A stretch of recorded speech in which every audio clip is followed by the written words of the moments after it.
Thèse 203e. Nous qui appartenons à une autre foi, nous qui tenons le mouvement démocratique non seulement pour un stade décadent de l'organisation politique, mais pour un stade décadent où l'homme s'amoindrit, tombe dans la médiocrité et se déprécie, où placerons-nous notre espérance? Dans de nouveaux philosophes, nous n'avons pas le choix. Dans des esprits assez vigoureux et intacts pour amorcer l'avènement de valeurs opposées, pour réévaluer et renverser les valeurs éternelles. Dans des précurseurs, des hommes de l'avenir, capables de river le temps présent à la chaîne qui contraindra la volonté des millénaires à s'engager dans de nouvelles voies. Pour enseigner à l'homme l'avenir de l'homme, avenir qui sera sa volonté et qui dépendra d'elle,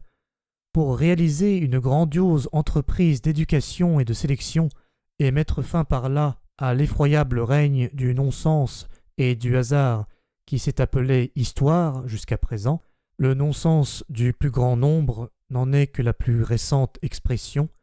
Pour accomplir de tels actes, il faudra un jour ou l'autre une nouvelle sorte de philosophes et de chefs auprès desquels tous les esprits secrets, terribles et bienveillants qui ont paru sur la terre sembleront pâles et mesquins.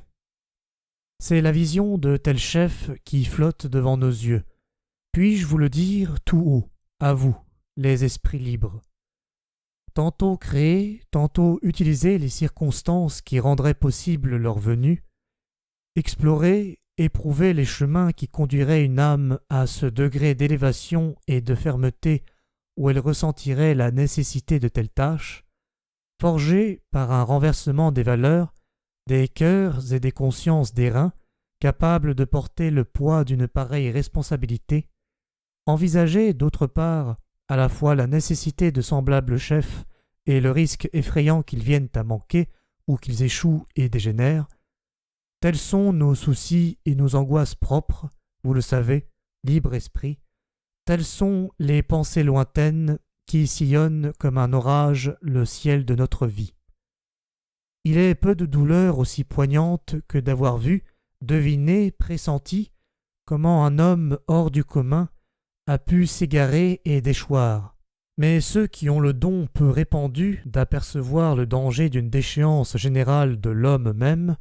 ceux qui, comme nous, ont mesuré l'incroyable hasard qui a présidé jusqu'ici aux destinées de l'humanité, selon un jeu que ne dirigeait nulle main, pas même la main de Dieu, ceux qui devinent l'inconscience fatale que recèlent la sotte candeur et l'optimisme des idées modernes, plus encore de toute la morale chrétienne et européenne, ceux-là souffrent d'une angoisse à laquelle aucune autre ne peut se comparer. Ils saisissent d'un seul regard tout ce qu'il serait possible d'éduquer dans l'homme par un rassemblement et une stimulation favorable des énergies et des tâches. Ils savent que l'homme n'a pas encore épuisé ses possibilités les plus hautes et que le type homme s'est déjà plusieurs fois trouvé à la croisée des chemins face à des décisions pleines d'incertitudes. Ils savent mieux encore, par leurs plus douloureux souvenirs, que des contingences misérables ont habituellement brisé et anéanti jusqu'ici un être riche d'avenir et de premier ordre. La dégénérescence générale de l'humanité, son abaissement au niveau de ce que les rustres et les têtes plates du socialisme tiennent pour l'homme du futur, leur idéal, cette déchéance et ce rapetissement de l'homme transformé en bête de troupeau, l'homme, comme ils disent, de la société libre, cette bestialisation des hommes ravalés au rang de gnomes ayant tous les mêmes droits et les mêmes besoins, c'est là une chose possible, nous ne pouvons en douter. Quiconque a pensé jusqu'au bout cette possibilité connaît un dégoût de plus que les autres hommes et peut-être aussi une tâche nouvelle.